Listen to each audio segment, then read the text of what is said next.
Buenos días. Tantos aplausos me hacen dudar sobre el mentado error tipo 2.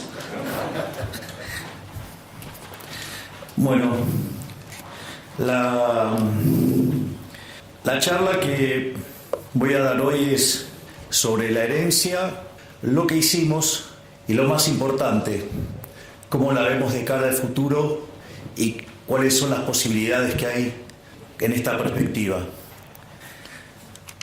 Lo primero que hay que entender es el desastre que recibimos. O sea, más o menos para que tengan una idea. Cuando una economía tiene déficit gemelos por 4 puntos del PBI, eso es una alerta amarilla. 8 es alerta roja y se van a dar una piña de lo lindo. Bueno, nosotros recibimos de herencia 17 puntos del PBI de déficit gemelos. Así es que se darán una idea del tamaño del desafío que teníamos. Esos déficits gemelos tenían un déficit fiscal consolidado de 15 puntos del PBI, donde 5 correspondían al Tesoro Nacional y 10 al Banco Central. Donde, como si eso fuera poco, la posición de las LELIQs, que podían ser en 30, 60, 90, 120, 180, 150 y 180 días, la habían pasado todas a pases a un día. Esto quiere decir que al momento en que asumimos, se podría haber cuadruplicado la base monetaria en un día. Digo, para tener órdenes de magnitudes de las dificultades con las que nos encontrábamos. Al mismo tiempo, en materia de dinámica de precios, al existir un tipo de cambio controlado, con una brecha tan grande, la contracara es que existe lo que técnicamente se llama money overhang o sobrante monetario. La magnitud del sobrante monetario en ese momento básicamente era similar a la que teníamos en la previa del Rodrigazo de 1975, lo cual implicó en aquel momento, cuando se quedó el país sin reservas y tuvo que forzosamente devaluar, sextuplicar la tasa de inflación. De hecho, pasó de 30 a 180%. Habíamos tenido una experiencia similar en el año 59, también de similar magnitud, y también había implicado una sextuplicación de la tasa de inflación. En aquel momento pasó de 20 a 120. Por lo tanto, si nosotros teníamos una inflación que básicamente venía viajando el 200%, eso implicaba que la tasa de inflación se fuera a niveles del 1200%. Además, si contemplamos que podíamos estar triplicando la base, digamos, incrementando 3 veces la base, eso implicaba llevar la inflación a 3.600% anual. Y si por otra parte consideramos que el gobierno anterior emitió 13 puntos del PBI de manera directa e indirecta con una base que hoy está en 2.6, implicaba multiplicar por 5, es decir, metíamos 4 veces más de base monetaria, es decir, estaríamos hablando de una tasa de inflación en el orden del 15.000%. Esto que parece exagerado, haciendo las cuentas desde el lado monetario, la realidad es que durante la primera semana de diciembre los precios ya venían viajando al 1% diario, eso es anualizado 3.700% anual. Cuando ustedes consideran cómo venía en las 2 primeras semanas de diciembre, la aceleración fue tan grande que ya venían los precios viajando al 7.500% anual. Y esto, que parece una exageración y que de hecho muchos nos acusan de haber sido exagerados, cuando ustedes toman el caso de la inflación mayorista, en el mes de diciembre fue 54%. Eso en términos anualizados da 17.000.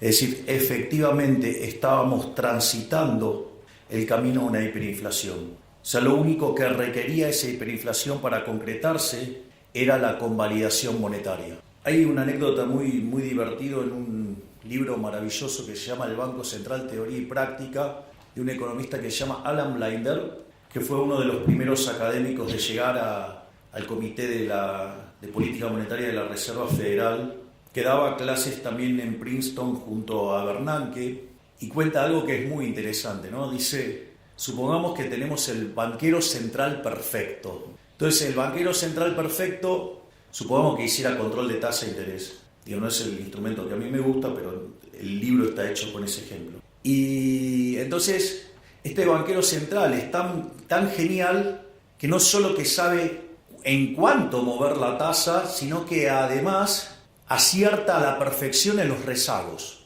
Entonces, cuando él ve que se está por acelerar la tasa de inflación, empieza a subir la tasa y entonces logra que la inflación permanezca en el target.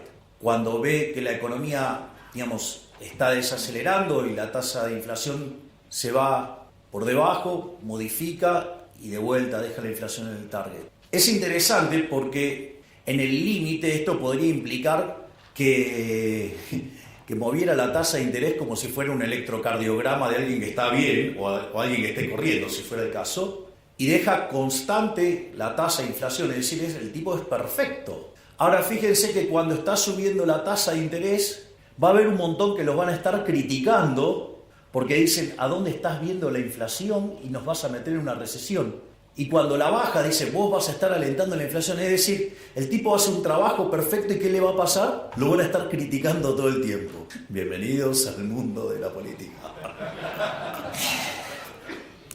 Afortunadamente mi trabajo estudiando la Torá junto a mi queridísimo rabino Axel Banish, que ahora tenemos la fortuna de tenerlo como embajador en Israel, una de las cosas que me contaba era que ya, digamos, habiendo salido de Egipto, cada vez que Moisés se levantaba tarde, lo criticaban que estaba haraganeando. Si se levantaba temprano, decían que estaba peleado con la mujer. Y si se levantaba en el horario, era porque no tenía nada que hacer. Es decir, no importa lo que hagan, nos van a criticar igual. O sea, eso, digamos, es bastante tranquilizador al momento de iniciar la gestión, digo, porque si lo criticaban a Moisés, entonces a mí me pueden decirle todo y lo tengo más que bien merecido. Así que en ese sentido, pero es bueno saber porque ahora, digamos, hay un montón que dicen, nunca hubo hiperinflación, ¿no? Digamos, se olvidan que en el medio, digamos, ahora lo voy a describir, pero llevamos un ajuste de 13 puntos del PBI, el más grande en la historia de la humanidad. Pero bueno, es la vida. La otra parte era el desequilibrio cambiario, es decir, la relación entre el paralelo y el oficial era 3-1. Por lo tanto, digo, la situación estaba bastante complicada. Acá hay algo interesante, que me voy a adelantar a la parte de las críticas que nos hacen. Digo, porque ahora, que no, que hay que subir el tipo de cambio y todas esas cosas. Yo me acuerdo que estábamos en el Hotel Libertador, estaba con el equipo de Toto, y el consenso de mercado era que teníamos que llevar el tipo de cambio a 600. De hecho, digamos, o sea, yo lo quería llevar a un nivel que, ajustado por riesgo país, quedara igual que el paralelo. Eso tiene una justificación técnica para tratar de eliminar el exceso de demanda y que el impacto en actividad sea lo menos posible. Digo, me causa gracia porque esos mismos, digamos, que se quejan de que ahora el tipo de cambio está atrasado, decían que tenía que ser 600 y la hipótesis de inflación que tenían es mucho más alta que la que estamos viviendo. Digo, no les cierra el modelo, muchachos. Es decir, lo que digo es, ojo con esos economistas porque no les cierra el modelo. Es decir, me decían que el tipo de cambio tenía que ser 600, que estábamos locos en ponerlo en 800 y la hipótesis de inflación que tenían era más alta que la que estamos teniendo en la realidad. Digo, no les cierra el modelo, yo solamente lo menciono. Después teníamos un problemita menor que se llamaba reservas internacionales netas.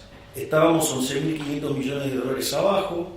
Teníamos otro problemita también, no blanqueado, que todos sabíamos que existía, que se llamaba el CIRA, que en realidad eran 60.000 millones de dólares, pero que cuando pedimos que se blanqueara y que se acercaran, evidentemente había una parte que sabía que estaba haciendo cosas no lícitas y se blanquearon 45.000 millones. Otro problema más que teníamos es que teníamos vencimientos en moneda extranjera por 25.000 millones de dólares, concentrados principalmente en multilaterales, y teníamos el acuerdo con el Fondo Monetario caído. Por lo tanto, teníamos un problema enorme, con esos 25.000 millones de dólares. Y la verdad que como si todo esto fuera poco, teníamos vencimientos en pesos por el equivalente de 90.000 millones de dólares. Entonces, si ustedes contemplan el desequilibrio que teníamos en el plano monetario, que era peor que el de la previa del Rodrigazo. Una situación patrimonial del Banco Central muchísimo peor que la que teníamos en la previa de la hiperinflación del 89 y que además teníamos indicadores sociales peores que los que teníamos en el 2001. Verdaderamente estábamos frente a la madre de todos los males, porque teníamos todas las peores crisis, las teníamos todas juntas. Ahora, esto es para llorar. Miren, la verdad no, porque la única forma en que podría llegar a haber un gobierno liberal libertario en un país que arrastra 100 años de socialismo era en el medio de un desastre. La única forma que esto podía ocurrir era esto, era una carambola a 3 bandas, y la fuerza del cielo lo permitía. Y como si todo esto fuera poco, en realidad la actividad económica venía cayendo y tuvo un repunte, digamos, en... Bien, Cristiano, esa es la gorra. Es más, tengo versión hasta en hebreo del año. Eso es divertido, de dónde salió esa... Bueno, se la voy a contar porque es divertido. Para que vean lo dinámica que es la política. Nosotros, cuando con Victoria asumimos como diputados en diciembre del 21, un periodista de Diputados TV, que yo lo conocía de América, un verdadero grosero, me dijo: pero ustedes son 2 diputados, ¿qué pueden hacer 2 diputados en 257? No van a poder hacer nada.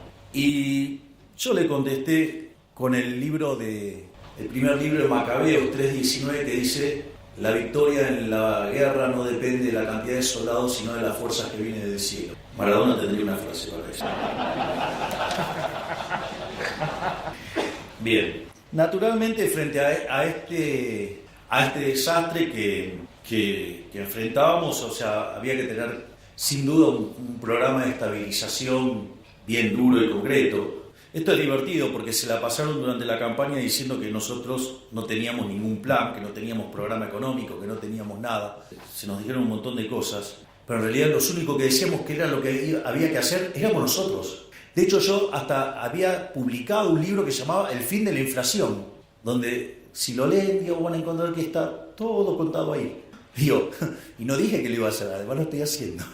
Eso es más divertido todavía. Entonces, la primera pregunta era: ¿shock o gradualismo? La verdad es que cuando ustedes repasan la historia argentina, todos los programas de shock, salvo el del 59, no solo lograron bajar la inflación, sino que además fueron expansivos. Y además todos los programas gradualistas terminaron mal. Lo otro era: para hacer gradualismo hay que tener tiempo. ¿Ustedes creen que yo tenía tiempo si tenía la posibilidad de triplicar la base monetaria en un día? Cuadruplicar la base monetaria en un día. No había. Pero como si todo esto fuera poco, si ustedes quieren hacer gradualismo, además requiere eso de que ustedes tengan financiamiento. Y Argentina no tenía financiamiento si tenía caído el acuerdo con el Fondo Monetario Internacional. En ese sentido, la verdad que no había otra alternativa que el shock. Además, yo considero que la única salida es el shock. Eso, también tiene una explicación. Entonces, en función de esto, nosotros implementamos un programa de estabilización hiperortodoxo bien duro. Al margen de la cantidad de cosas que digan, muchos economistas, ¿no? Que esto es una transición, que después falta el programa. Miren, si la inflación de diciembre mayorista fue 54%, viene bajando todos los meses, el mes anterior fue 10 y el último fue 5. Si la inflación mayorista, que venía a niveles del 45, la pudimos clavar en 25 y después fue 20, 13, 10 y ahora vamos camino a un dígito. En términos de core seguro. Deberían ser más respetuosos. Claramente que hay un plan de estabilización para bajar la tasa de inflación. Que no la vean no es mi culpa. Un programa de estabilización esencialmente tiene 3 elementos. Tiene una política fiscal. Nosotros hasta le hemos puesto nombre a esa política fiscal. Se llama motosierra y licuadora. Tiene motosierra y tiene licuadora. Es más, muchos de los que nos critican de la calidad del ajuste, a mí me causa gracia porque decían que hacer un ajuste de más de un punto del PBI era imposible. Y nosotros apuntábamos a que en el año 2024 tengamos déficit cero.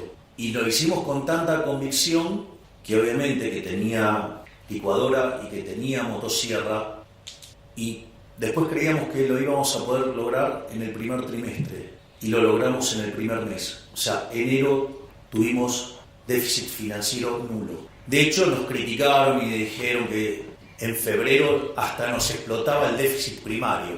Nuevamente, déficit cero. Y les voy avisando que el día 22 voy a estar anunciando los números. Vamos a estar haciendo una cadena nacional, donde además vamos a estar anunciando los números fiscales. Y les aviso que el primer trimestre del año terminó con resultado financiero positivo. Es decir, con lo cual, digamos, a todos esos analistas...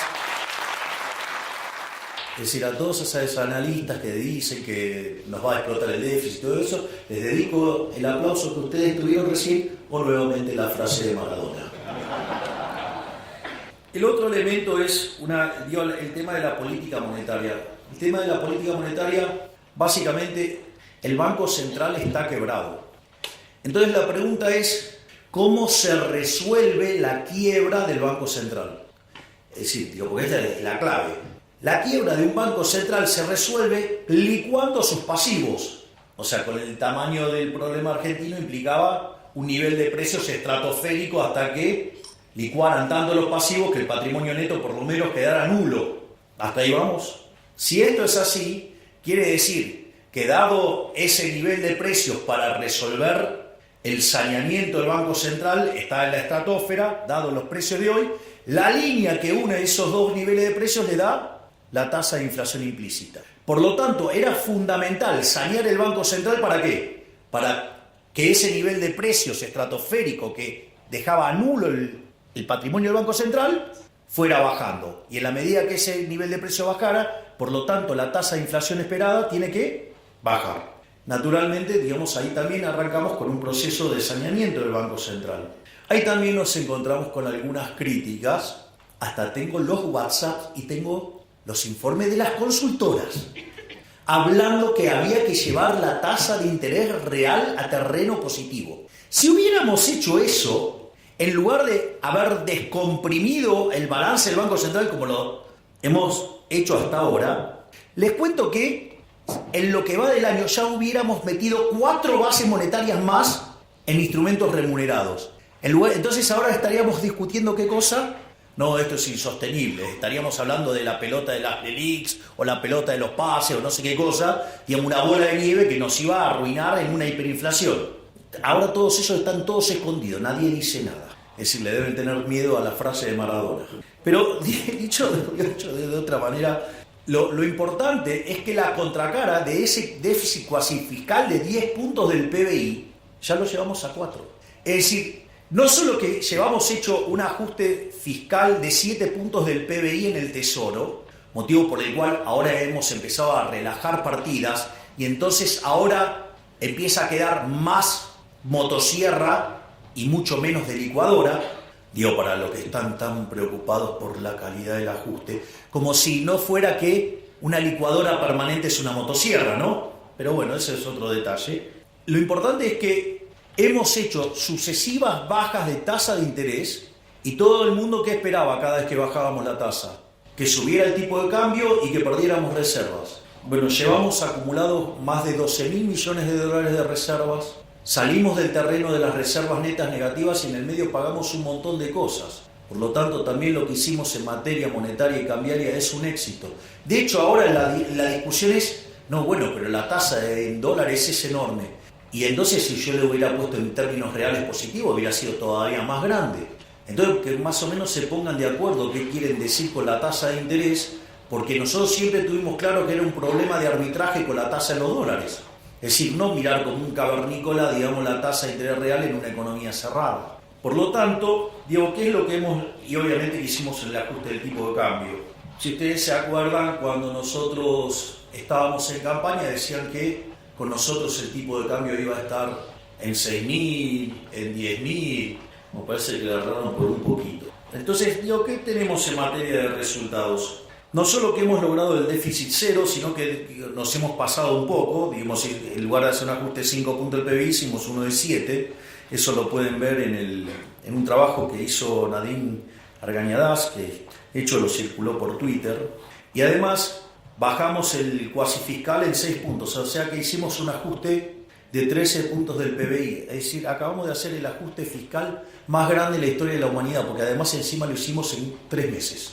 Si esto es importante, digo, pero eso es justamente lo que permitió evitar la hiperinflación. Además, una de las características que tiene el tema del déficit cero y que es muy importante es lo siguiente: cuando ustedes tienen déficit financiero nulo, significa que la deuda no sube. Si la deuda no sube, la relación deuda-producto no sube. Por lo tanto, ustedes están en un sendero sostenible, es decir, ustedes pasan a ser solventes. Y si ustedes pasan a ser solventes, el precio de los bonos tiene que subir. Y de hecho, de $18 que estaban cuando nosotros asumimos, hoy están cerca de 60. Y el riesgo país, que estaba en 2.900, hoy está en 1.200. Y si logramos bajar 200 puntos básicos más el riesgo país, ya podemos ingresar a los mercados de deuda.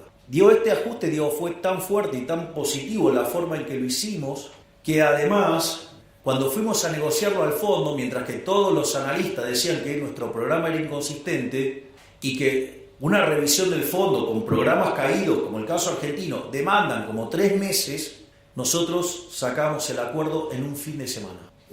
Se imaginarán cuál es la frase. Y obviamente que esto se está traduciendo en la baja en la tasa de inflación, porque, como les decía, la inflación de mayorista, que es la que se anticipa, estaba en 54%, es decir, el equivalente del 17.000% anual, y hoy está en 5%. Es más, el propio Fondo Monetario Internacional, que tenía expectativas de inflación para este año, para Argentina, en torno al 250% anual, la bajó a 150. Bajarla a 150 significa que de hoy para adelante está esperando que en promedio la inflación sea del 5,5. Pero como ese proceso no es lineal, quiere decir que vamos a un dígito bajo hacia diciembre. Es decir, que lo estamos logrando. Naturalmente hay un montón de críticas. Lo que pasa es que las críticas a mí me parece que se tendría que hacer, entendiendo el modelo que uno tiene en la cabeza. O sea, yo por ejemplo, no sé, cuando dicen programa integral, ¿no? Entonces dice políticas sectoriales dentro del programa dentro del programa. Miren, yo no soy Leontiev, no sé si soy claro. Es decir, yo no les voy a hacer el plan quinquenal. Yo no creo en eso. Yo no creo en una economía dirigista. Yo soy liberal libertario. Yo me voy a ocupar de arreglar la macro. La micro la tienen que arreglar ustedes. ¿Qué tengo que estar haciendo yo con la micro? Ya bastante con las estupideces que venimos haciendo hace 100 años, que hacemos cualquier desastre macro y después vienen los políticos eligiendo los ganadores. Lo cual además es una fuente de corrupción enorme. Por lo tanto, ¿cuál es la regla de un liberal en esto? Don't pick the winners. Yo me voy a encargar de estabilizar la economía, de bajar la inflación, de generar las condiciones para que la economía vuelva a crecer. El resto es todo de ustedes. Es decir, el que mejor esto lo explica es Claudio Suchovicki, tiene un ejemplo fabuloso. Milei se va a ocupar de la inflación, sí. Se va a ocupar del déficit fiscal, sí. Se va a ocupar de la cuestión cambiaria, sí. Se va a ocupar de limpiar el balance del Banco Central, sí. ¿Se va a encargar de su negocio de pizzería? No. Usted tiene 2 pizzerías, una le va bien, otra le va mal. Tiene el mismo contexto internacional, tiene la misma macro. Yo no me voy a ocupar de la pizzería, eso es un problema micro, eso lo tienen que resolver ustedes. ¿Qué tengo que estar haciendo yo metiéndome en el negocio de cada uno de ustedes? No se puede ser tan fatalmente arrogante. La otra es la política de ingresos. Entonces, claro, ¿pero qué es la política de ingresos? Tocar el precio de tal cosa, el precio de tal otra, el precio de tal otra, el precio, la tasa de interés, los salarios. ¡Ey! Hola, soy liberal libertario. Yo creo en el sistema de precios. Es decir, creo en el sistema de precios. Entiendo que puedo tener un problema transitorio porque estoy pasando de una economía hipersocialista. Tengo 100 años de socialismo. Y entonces estamos haciendo una reforma pro mercado. Hay un montón de desequilibrios de inicio, más el problema adicional que tenemos que evitar una hiper. Entonces estamos corrigiendo precios relativos en un contexto de alta inflación. Entonces, y con algunos problemas de base y con algunos problemas de violentar la propiedad privada antes, entonces puede ser que en algún momento, haya algunas correcciones vía defensa de la competencia. Todos se están entendiendo de lo que les estoy hablando. Pero salvo cosas así puntuales y que son propias de la transición, esas cosas no van a existir nunca más. Pero antes ustedes tienen que estabilizar la economía y que quede claro el respeto por la propiedad privada. y no, digamos, que alguien utilizando recursos del Estado vaya tomando posiciones y genere una posición dominante a partir de la estafa del Estado.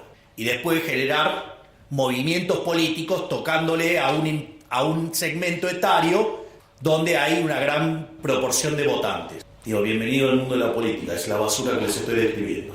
El tema de la tasa de interés ya lo hablamos, el tema de la sostenibilidad del ajuste, digamos, también hablamos del tema de cada vez queda más la motosierra, queda menos de la licuadora. Digo, el mejor ejemplo es lo que estamos haciendo en materia de jubilaciones. Si hubiéramos dejado las cosas como venían, los jubilados hubieran perdido 2 puntos del PBI, con lo que estamos haciendo solo van a perder medio punto, es decir, le estamos devolviendo 1,5 puntos. Y naturalmente la discusión del tipo de cambio. La discusión del tipo de cambio es bastante ridícula, no, porque hay que hacer subir el tipo de cambio. ¿Por qué? Digo, porque si hoy no hay brecha, si no hay brecha, ¿por qué tengo que estar haciendo tocar el tipo de cambio? Es decir, ¿por qué no me gusta el tipo de cambio de mercado? Lo primero que tienen que entender que el análisis ese del tipo de cambio real, lo voy a decir en latín, diría el profe de Pablo, es una pelotudez. Porque agarran y toman una serie del tipo de cambio real. La pregunta es, ¿cuál es el año de referencia? Digo, que alguien me explique por qué toma el determinado año de referencia sobre el que calcula el promedio. Digo, que explique eso. No, eso no lo explican. No solo eso, cuando ustedes se fijan hay momentos donde el tipo de cambio real queda muy depreciado y hay momentos que queda muy apreciado. Por lo tanto, digamos, algo que tiene ese nivel de volatilidad, calcular el promedio les diría que es otra estupidez del tamaño de una casa. Pero como si todo eso fuera poco, en el momento que ustedes, no sé, calculen un promedio y en algún momento, digamos, el tipo de cambio va a pasar por ahí, tomen ese año. Ustedes podrían decir que en ese año ustedes pueden replicar las condiciones de oferta y demanda de todos los bienes pasados, presentes y futuros que afectaron a la determinación de ese conjunto de precios relativos en Argentina y en el mundo todo en simultáneo, y como si en el medio no hubiera cambiado ni siquiera la composición de oferta de bienes. ¿Y ustedes se dan cuenta del disparate que es hacer eso? Como dice el profe de Pablo, eso es hacer aritmética, eso no es economía. Entonces digo, cuando vienen, le hablan del tipo de cambio real, que esto, que el otro, digo, o sea, ustedes se dan cuenta de la arrogancia que implica, porque implica conocer el vector de precios relativos, pero no solo ahora de Argentina, sino también de todo el mundo. Y entonces ustedes deberían conocer las preferencias, la tecnología y las dotaciones, no solo, digo, presentes, sino futuras, y no solo de Argentina, sino también de todo el mundo. Ustedes se dan cuenta. O sea, y ustedes para tomar una acción de política y para que eso funcionara, ustedes deberían ser omniscientes, omnipresentes y omnipotentes. O sea, deberían ser Dios. Digo, ¿por qué carajo creen que Hayek le puso la fatal arrogancia a ese libro? Porque es un poquito, digamos, pretencioso, ¿no? Es decir, bueno, el que levanta la manito así, digamos, se cree que está en esa condición. Digo, un día de esto le voy a decir, tráeme un café. Digo, porque digo, o sea, pero bueno, nada. Son cosas que pasan. Entonces, esto es todo lo que tiene que ver con la parte de estabilización. Ahora, obviamente, digo, no es todo estabilización. O sea, en algún momento tenemos que empezar a crecer. Entonces, digo, para empezar a crecer ahí entra a jugar un rol importante las reformas estructurales. Entonces, pero hay una cosa muy importante que es entender la naturaleza de las reformas estructurales. Esto lo explicó Toto de una manera magistral cuando hizo el primer discurso sobre las características del programa. En ese discurso, digo, él lo explicó a la perfección y es, si ustedes se fijan, todo el entramado regulatorio y de restricciones y todas las porquerías que tenemos y el entramado legal son consecuencias de ir sobre los efectos y no sobre las causas. Es decir, la causa del problema es siempre la misma. Ustedes toman los últimos 123 años de historia argentina, Argentina tuvo déficit fiscal durante 113. Ustedes, Argentina, desde el año 1901 hasta hoy tuvo 22 crisis. 20 tienen origen fiscal, que tienen o déficit fiscal alto o extravagantemente alto. Por lo tanto, digo, el problema central es el déficit fiscal. Entonces, por ejemplo, no sé, ustedes tienen déficit fiscal, lo financian con emisión monetaria. Entonces, ¿qué es lo que pasa? En algún momento se le deteriora, O sea, entonces sostienen el tipo de cambio, ¿no? Entonces tratan de anclar con el tipo de cambio. Cuando ustedes hacen eso, ¿qué les pasa? Pierden reservas. Entonces aparece la ley penal cambiaria, ¿para qué? Para que ustedes no puedan comprar dólares. Digo, en lugar de arreglar la causa, que es el déficit fiscal, como los políticos no quieren tocar la de ellos, ayer quedó bien claro eso, que la de ellos no se toca, Macri diría, la mía está. Ayer fue un claro ejemplo, la mía está. Por suerte los argentinos están reaccionando. Entonces, en ese contexto, ustedes se encuentran con esa situación. O por ejemplo, financian el déficit con emisión monetaria, generan deuda. Emisión monetaria, generan inflación. Entonces empieza a haber inflación. ¿Qué hacen? Controles de precios. Ejemplo, la ley de góndola. ¿Sí? Ahora, ¿qué pasa cuando ustedes controlan precios? Aparece el desabastecimiento. Entonces, ¿cómo contesta la política? Con la ley de desabastecimiento. Es decir, se le van los dólares, entonces ponen controles de capitales. Y entonces el que fuga, digamos, ya es un delincuente. Es un héroe. El que fuga es un héroe. Digo, logró escaparse de la garra del Estado. No, ustedes se ríen, pero digo, yo lo veo así. Digo, o sea, digo, ¿qué le recomendarías a tu cliente? Digo, yo ahora me pongo el traje de economista. Digo, compra dólares. Digo, bueno, digo, eso después se figura como fuga. Y la verdad es que si lo compran en negro, mejor. Porque así no tienen que pagar un montón de impuestos estúpidos que hay. Digo, ¿todo para qué? Para financiar a los que se levantan la manito para y el que hace de querusa, digamos, para financiar a esos inútiles. La frase dice que el ladrón que roba a otro ladrón tiene 100 años de perdón. Digo, con lo que han robado los políticos argentinos tenemos la eternidad ganada.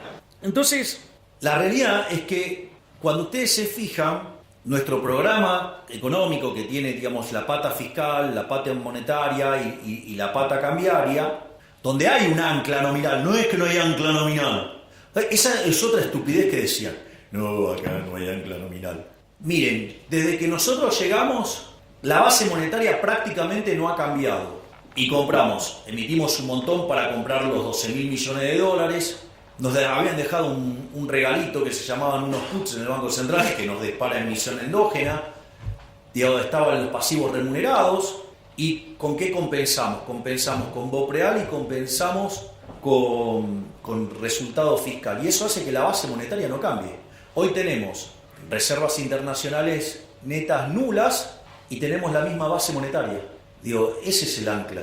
El ancla es la cantidad de dinero. Es más, si ustedes se fijan, que siempre se los queja, se los tacha de muy agresivos al fondo con el tema de la velocidad que puede bajar la inflación, reconocieron que la estamos bajando más rápido. Es más, algunas críticas me resultan bastante graciosas entre el tipo de cambio y la inflación, porque durante la convertibilidad, que tardó 20 meses en estabilizarse la tasa de inflación hasta ser un país serio en términos de inflación con el tipo de cambio fijo, hoy la tasa de inflación baja mucho más rápido que durante la convertibilidad. Y eso tiene una explicación.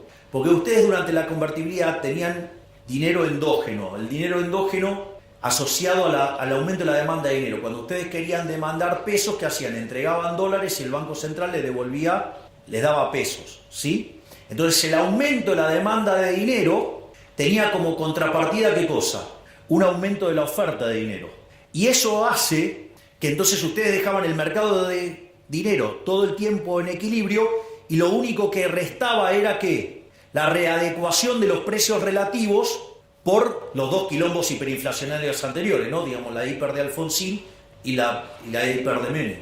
Entonces, cuando se terminaron de corregir todos esos problemas de precios relativos, la inflación desapareció. Porque ustedes mantenían en equilibrio el mercado monetario. Nosotros también mantenemos el equilibrio del mercado monetario, pero sin emitir. Con lo cual todos los aumentos de demanda de pesos van contra ¿qué? Contra caída en el mercado de bienes. Por lo tanto, el nivel al cual la tasa de inflación baja es muchísimo más rápido. Ahí está la explicación. No era tan difícil. Solo lo único que hay es poner un poquito de cabeza.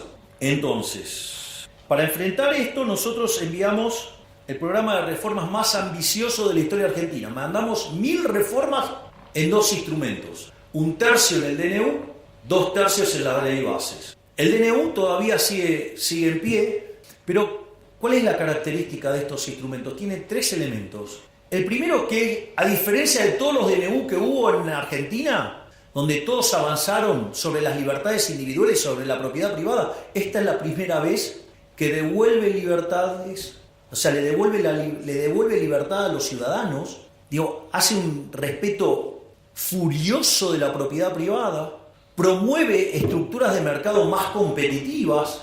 Eso sí, tiene un defecto enorme, tanto el DNU como la ley bases. Un defecto tremendo, va contra el curro de los políticos. Digo, eso se vio con claridad lo que hicieron, digamos, cuando lo voltearon en la Cámara de Senadores. Obviamente, digamos que los mayores abanderados de los curros que van a decir, no, el decreto sí es constitucional.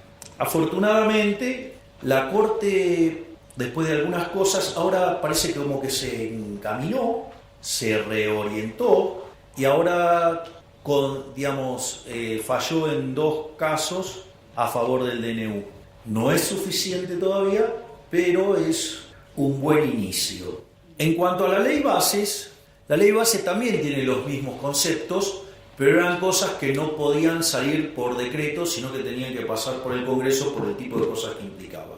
Entonces, cuando nosotros nos sentamos con los gobernadores en Casa Rosada, una de las cosas que yo les propuse a los gobernadores era arreglarles el problema fiscal que tenían. Y eso estaba en el capítulo 4 de la ley bases. Ahora, ¿qué es lo que sucede? Los gobernadores, en lugar de entender eso como un acto de buena voluntad, lo entendieron como un signo de debilidad. Frente a ese caso, ¿qué empezaron a hacer un desastre en materia fiscal. Entonces, ¿qué es lo que pasó? Nosotros sacamos el capítulo 4 de la ley bases. ¿Cómo lo leyó el Círculo Rojo, que cada día está más analógico? Esta es una derrota de Milei.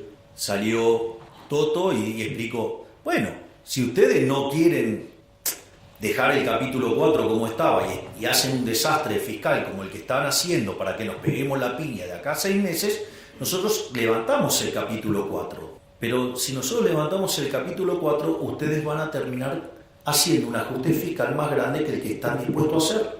Ahora volvió la ley bases. Adivinen qué tiene. El mismo capítulo 4. ¿Quién ganó? Tengan cuidado con estos muchachos que están muy analógicos, que no, parece que no entienden bien cómo funciona la política. No solo eso, sino que además, después pasó el resto de la ley bases, fue aprobada, y después la empezaron a desguazar. Qué interesante, porque los fondos fiduciarios tenían más de 20 años, se enteraron ahora que existían. Teníamos todos los campeones del republicanismo, de la anticorrupción y todo, pero nunca pasó nada con eso. Se descubrió ahora, como todas las cosas que estamos descubriendo todo el tiempo desde el Ministerio de Capital Humano, ¿no? Donde, por ejemplo, hemos encontrado que la mitad de los que recibían fondos, los comedores no existían, eran comedores fantasma. O comedores que decían que tenían capacidad para que recibían a 500 personas, en realidad recibían 50. O los que pedían los bolsones de comida y que no querían que se dejara constancia de los DNI de los que recibían esos bolsones. O no solo eso, sino que además cuando recibían los bolsones cotizaban una calidad extra premium y cuando, ustedes ponían los fideos se deshacían en el momento de tirarlo al agua. Miren todas las cosas que hemos encontrado. O el pochoclero que me llamaba Semana Santa, se cae entre marzo y abril. Claro, porque estaba esperando que entre marzo y abril le pudiera llegar a entrar la causa de los guardapolvos a la mujer. Interesante todo lo que estamos encontrando. Y cómo, se abusan, de los más vulnerables para esto. Es más, fíjense, uno de los grandes triunfos que nosotros tuvimos, lo primero que recibimos fue una crítica. Yo recuerdo que todo el mundo se ha pasado pataleando contra el tema de los gerentes de la pobreza. Una de las cosas maravillosas que hizo la ministra Petovelo, nosotros teniendo conciencia de que la parte más complicada iba a ser entre la primera parte del año, cuando estuviera operando a full el ajuste fiscal, porque íbamos a estar generando ahorros sin contrapartida de inversión y eso iba a hacer caer la actividad económica, el empleo, los salarios reales, iba a haber más pobres y más indigentes, porque sincerar la economía no es gratis. Es decir, 20 años de populismo no es gratis. O sea, sobre el final del gobierno de Menem, el salario promedio era de $1.800. Ustedes lo ajustan a hoy, son $3.000. Cuando nosotros asumimos estaba en 300. Es decir, se había perdido 90% de los ingresos en dólares. No es que las tarifas son caras y todas esas cosas. El problema es que somos tan miserables, tan pobres, que no podemos pagar ni siquiera las subsidiadas. Es decir, el problema no es un problema de cuánto está la tarifa, el problema es de cómo nos destruyeron los ingresos los populistas. Pero, digamos, se la pasaban haciendo gala de keynesianismo. No, hay que consumir, hay que consumir. Claro, hay que consumir implica que ahorran menos. Si ahorran menos, invierten menos, digamos, no aumenta el stock de capital per cápita, no aumenta la productividad, no aumentan los salarios. Bienvenidos, somos pobres. Entonces, digo, no es gratis, no es gratis, o sea, 20 y pico de años de populismo no es gratis. Pero, siguiendo con el tema de... Y ahí empezaron a destrozar la ley bases y bueno, la bajamos. ¿Cómo lo entendió los analógicos del círculo rojo? Otra derrota de Milei. Y siguen sin entender el principio de revelación, quedaron todos expuestos. Es decir, si yo soy un abanderado de que no se toquen, por ejemplo, las remuneraciones. Nosotros tenemos congeladas las remuneraciones desde enero, por orden mía. Lo que pasó ayer, ¿es una derrota de Milei? Es un triunfo bárbaro, digo, los vamos a arrasar en el 2025. Digo, la gente le está sacando la careta a estos delincuentes que lo único que les importa es estar en política para afanar. Es buenísimo. Es decir, es un momento de revelación maravilloso lo que estamos viviendo. Están saliendo todos los pufos a la luz, está saliendo toda la porquería de la política a la luz. Es decir, los estamos dejando en evidencias a todo. En el 2025 los vamos a aplastar directamente. Y ahí, digamos, ya dentro en la última parte de lo que va a ser esta presentación, nosotros las reformas que planteamos en DNU más bases implicaba que en términos de libertad económica saltáramos 90 puestos. Es decir, pasáramos a estar como Alemania. Es decir, nosotros en 20 años nos íbamos a parecer a Alemania. Pero como la política no quiere dejar de robar, atenta contra el DNU, atenta contra la ley bases, le saca pedazos. ¿Para qué? Para que no toquen sus negocios. Les tengo una noticia. Las reformas que no podamos meter ahora, las vamos a meter a partir del 11 de diciembre del 2025. Y además de esas, tengo 3.000 más. No voy a hacer que Argentina se parezca a Alemania, porque Alemania tiene un PBI per cápita de $50.000. Yo no quiero ir por cosas chiquitas, yo me quiero parecer a Irlanda. Quiero ir por un PBI per cápita que es 50% más grande que el de Estados Unidos. Esa es la revolución que estamos proponiendo, una verdadera revolución de la libertad. Y en ese sentido, hay algunas cosas que resultan interesantes porque es cierto que en el medio del ajuste que estamos haciendo, el 75% de los argentinos entiende que estamos peor. Es decir, entienden claramente que estamos peor. Pero ¿qué es lo más maravilloso? Que cuando nosotros asumimos, solamente el 20% de los argentinos creían que de cara a un año íbamos a estar mejor. Eso en el mes de febrero en enero trepó a 20, a 30 quiero decir. En marzo, digamos, ya estaba en 40 y hoy estamos en 50. Es decir, hoy ya la mitad de los argentinos percibe que de acá a un año vamos a estar mucho mejor. Y eso no es menor. Además, el 70% de los argentinos está convencido que vamos a exterminar la inflación. Es decir, nada más que hay 50 puntos que consideran que lo vamos a hacer en un año y 20 puntos, digamos, que consideran que lo vamos a hacer en 2. Es más, si hoy fuera el balotaje, pese que le pese a algunos, hoy lo ganaríamos por más diferencia. Lo ganaríamos 58 a 42, lo ganaríamos por 16. Pero no solo eso, porque cuando ustedes van a esa votación de los 58, lo que es más interesante, 48 puntos estarían en la primera vuelta. Es decir, ganaríamos en primera vuelta, porque quien más intención de voto tiene después de nosotros es Cristina Fernández de Kirchner con 20.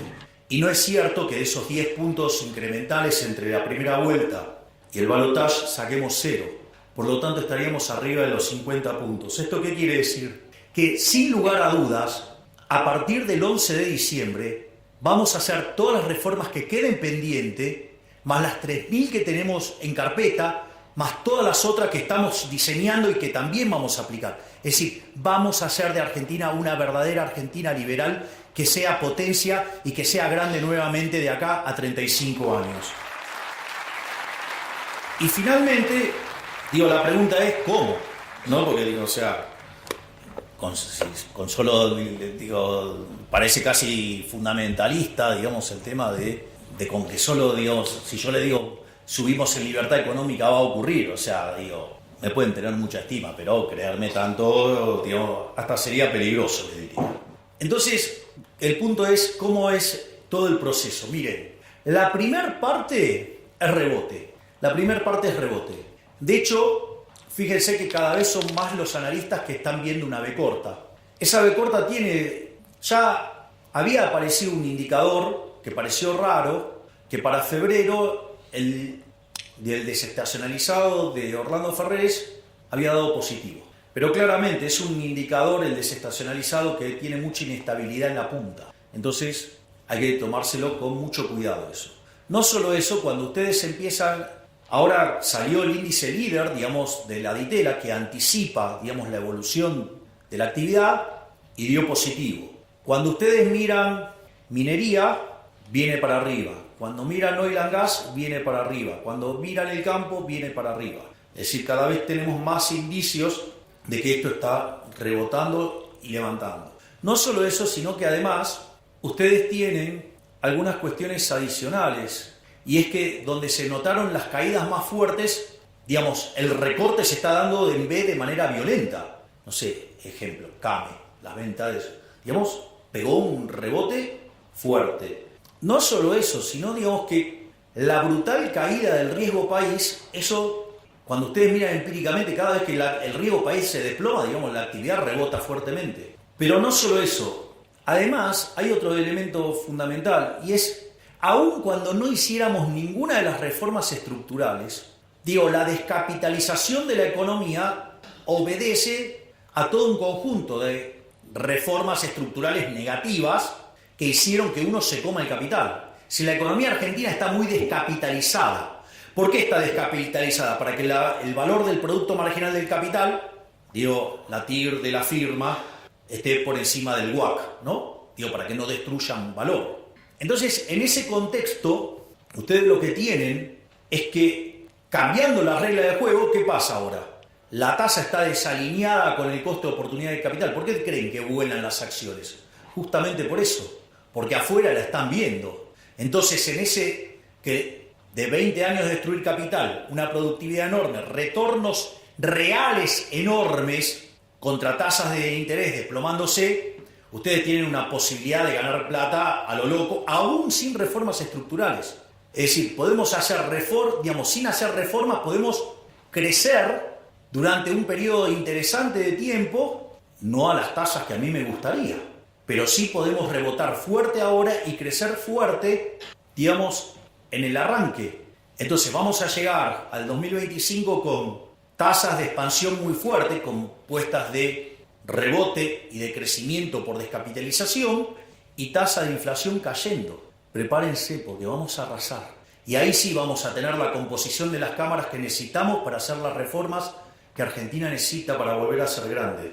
Pero eso no es todo. Si ustedes se fijan, nosotros estamos... Cuando termine todo esto, el ajuste fiscal va a ser el consolidado de 15 puntos del PBI. Es decir, va a haber 15 puntos del PBI que se los llevaba el gobierno para financiar actividades parasitarias y que ahora ese ahorro se va a transformar en inversión productiva.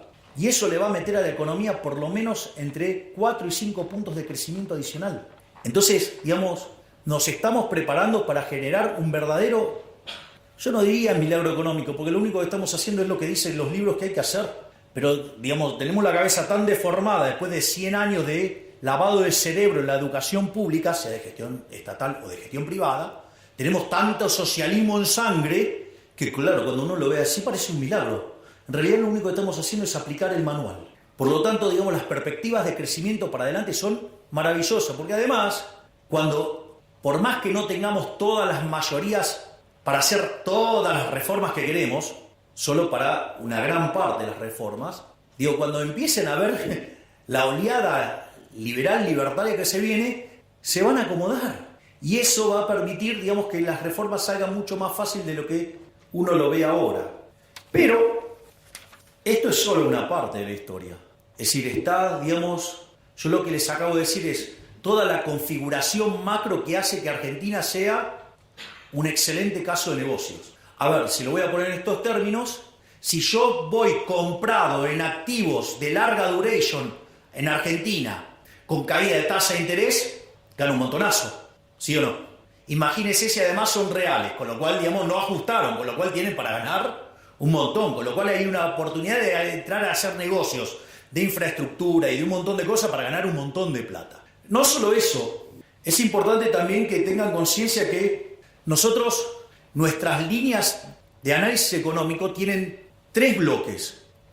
Hay un primer bloque que es la coyuntura, es decir, ustedes ahí lo van a encontrar a Toto, lo van a encontrar a Pablo Quirno, lo van a encontrar a Santiago Auxili, son los que se ocupan de la macro, de la coyuntura. Después está la segunda línea de análisis, esto no es una cuestión de orden, es una cuestión, digo, de exposición, que es el tema de las reformas regulatorias, las reformas estructurales, la agenda de la libertad.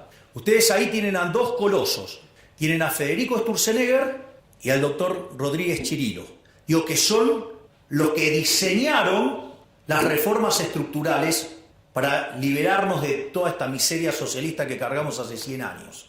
Y después está el tercer grupo, que tengo el privilegio de tenerlo acá, al queridísimo Demian Reidel, ¿sí? Que es el que se encarga, digamos, de pensar la economía del futuro. Y donde con el consejo, digamos, que él elabora, analizar y estudiar políticas para que Argentina se convierta en un país de vanguardia, un país de primer mundo, donde estemos a la vanguardia del progreso tecnológico. Si lo estamos haciendo, es decir, estamos dejando todo. Pero quiero ahora sí cerrar con algo muy importante, para que tengan claro que yo les puedo dejar todo listo, pero que la decisión final es de ustedes. Los que tienen el poder de transformar la Argentina son ustedes, no es un político. Yo lo único que tengo que hacer es allanarles el camino, hacerles la vida más fácil. Pero los verdaderos creadores de riqueza son ustedes. Los que van a cambiar el futuro del país son ustedes. Los que van a hacer una Argentina mejor son ustedes. Los que nos van a poner de pie son ustedes. Son los empresarios, los emprendedores, no los políticos. Los políticos no crean valor, lo destruyen. Y lo que yo estoy haciendo es devolverles la libertad. Se los dije en las elecciones. El resto de los políticos, ¿qué les pide? El voto para que les den el poder, para poder transformar su vida. Y yo les dije, yo les pido el voto para poderles devolverles la libertad a ustedes y que ustedes sean los verdaderos arquitectos de su futuro. Entonces ustedes se tienen que hacer cargo de ser los héroes de esta historia. Yo les voy a allanar el camino. En la medida que Argentina además empieza a crecer, yo les voy a poner un pie encima al gasto público, tal que lo licúe en términos de PBI y empezar a devolverle la plata de los impuestos. Es decir, de acá en el futuro también va a haber mucha baja de impuestos. Y va a generar además una retroalimentación virtuosa. Entonces se los voy a contar para que tengan idea de esto. Nosotros, digamos, hoy es un día muy especial. Digamos, un día como hoy, digamos, hoy es el cumpleaños del Rebe. Y además, estamos entrando en Pesaj, digamos, donde se recuerda la salida de Egipto. Pero esto es muy interesante, porque después de las 10 plagas que caen sobre Egipto y todo lo que pasó, Moisés lleva al pueblo hasta el Mar Rojo. Y le piden que lo abra. Y, digamos, Moisés golpea el báculo y le dice, abrilo. Y le dice, que se manden. No. Dice, no, que lo abra y entramos. Y le decía, no, tienen que tener fe, tienen que mandarse, tienen que entrar y cruzar. Y el agua no se abría. Y del otro lado estaban los egipcios, o sea, la esclavitud, que se los venían a llevar puesto. Y ahí, cuando Nahshon, el príncipe heredero, se lanza y cree y confía, se abren las aguas y ahí se da la liberación final. ¿Qué quiere decir eso? Muchachos, en algún momento van a tener que poner las pelotas, van a tener que invertir, se van a tener que jugar para que se abran las aguas y seamos libres. ¡Viva la libertad, carajo!